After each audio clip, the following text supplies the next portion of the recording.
This is Whitley Strieber's Dreamland. Expert hosts like William Henry on secrets of the past, Jim Mars on politics and conspiracy, Marla Frees on psychic phenomena, Ann Strieber on matters of the spirit, and Whitley Strieber on aliens, UFOs, and who knows what else.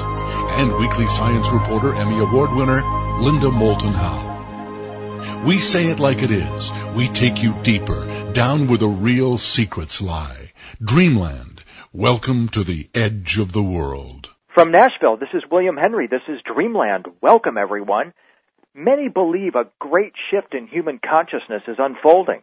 We're literally morphing right before our eyes. And there's a sense among some that we're entering a period in which the human mind will reveal its potential superhuman powers and become, well, cosmic. This suggests that we are rediscovering ourselves and what it means to be human. Are we beings that can create or co-create our own realities? Our guest today, Dr. Robert Schoch, has deeply considered these questions from the vantage point of academia's highest towers and as a boots-on-the-ground investigator carrying out research on ancient pyramids and megalithic structures around the world.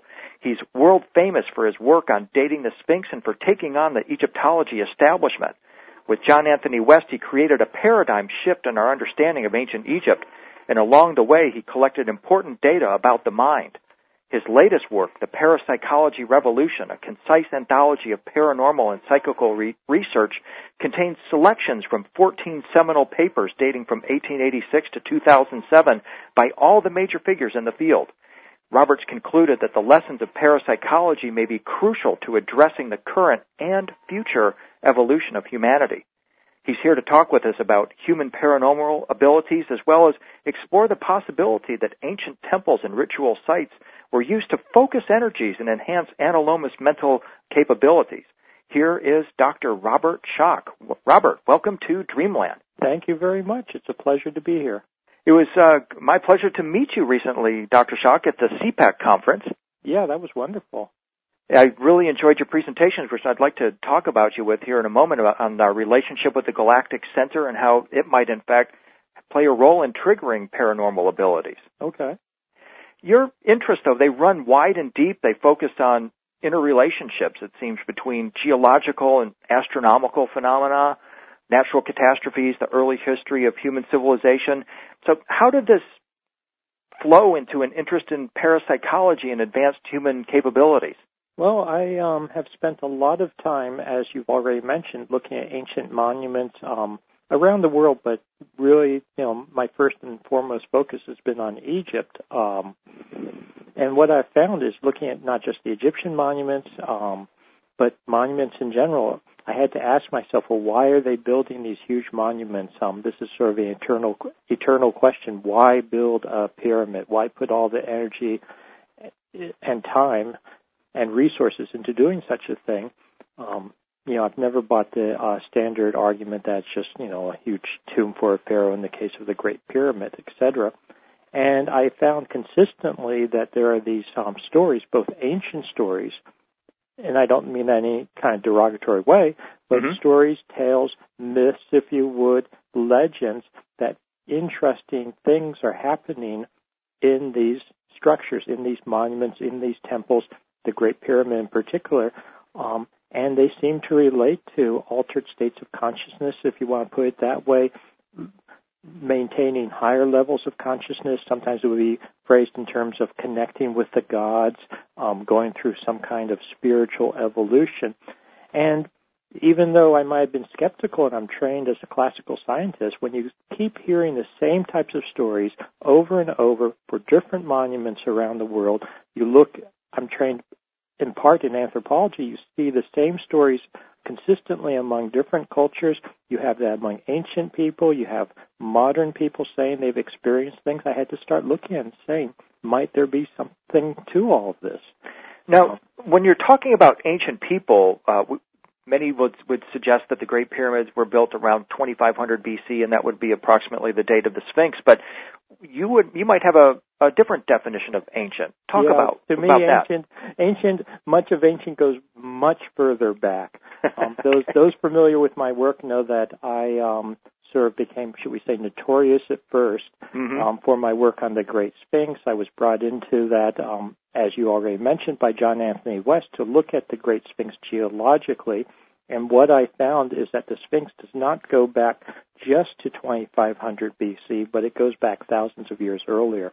How many thousands of years earlier? At least 5,000 to 7,000 BC, so at least several thousand years earlier, maybe more than that. It's very difficult for me to say geologically how far back it could go, but we're talking at least 3,000, 4,000, 5,000 years earlier than most Egyptologists would want to accept, or traditional Egyptologists would accept.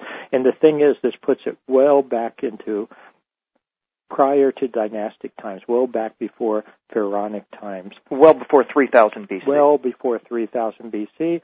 And I've been told over and over, by classical Egyptologists and archaeologists, well, no one existed to build such a thing. Right. No one could have done that.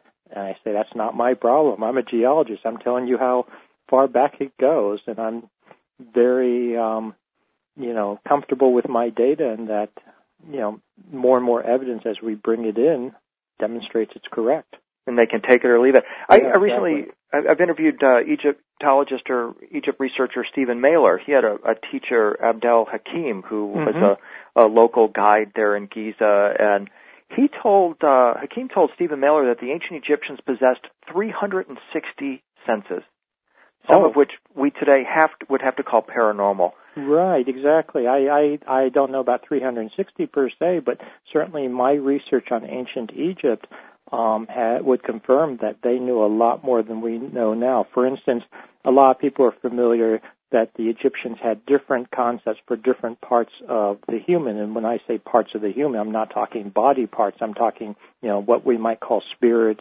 soul, shadow, etc. In fact, they had dozens of terms, which I think was not just redundancy, but in fact they were distinguishing different, what I'll call psychical aspects of human consciousness, human mentality. So, did we possess advanced mental abilities in the past? Did we lose them, and how can we get them back? Well, there certainly is a lot of evidence, in my opinion, that we did possess, humans did possess certain mental capabilities, let's call them advanced if you like, but things that we don't possess nowadays. And, I think that in some cases ancient cultures, people talk about ancient cultures being, maybe we've lost something, were they more sophisticated than us in some respects, and I think perhaps so, and not necessarily a technological or mechanical sophistication, although when you look at something like the Great Pyramid or the Great Sphinx, how were they doing that even from a basic technological aspect, how were they moving 70-ton blocks, etc. It boggles the mind. But I don't think that was actually the first and foremost concern of those ancient cultures. I think it was more what we could call mental consciousness, psychical abilities. And it's very difficult to know exactly what they were doing because we have lost so much. It's been speculated that soon we'll be able to develop computer interface devices that will be able to pick up waveforms captured by trees or the antenna of bugs, and that we may be able to tap into those stones and read the waveforms. In fact, that's something I'm very interested in and pursuing myself, and others are pursuing, is how could these stones, how could the background, if you would, how could the monuments tap in and capture, how could we tap into them, how have they captured things in the past? Part of it, I think, is that it's not just the monuments themselves, but it's actually the spots on Earth. There are different, it's well known geologically, there are different geomagnetic forces on different spots in the Earth that manifest themselves. And it's also becoming better and better known that these geomagnetic forces affect us in terms of mental abilities, consciousness, etc. Well, so in some cases, they were clearly, in my mind, building temples, building pyramids, building structures on specific sites that would enhance consciousness. Let me ask you this. You did your graduate work at Yale. I did. I was recently in New Haven. Oh, wow. Did a presentation on the Yale campus and had a chance to walk around, went to the library there, held the Voynich manuscript in my hands. That was a real treat. And oh, wow. I met a gentleman who talked about the unusual geology of New Haven, or New Heaven. Right. And he was speculating that you've got all these volcanic escarpments there, and you've got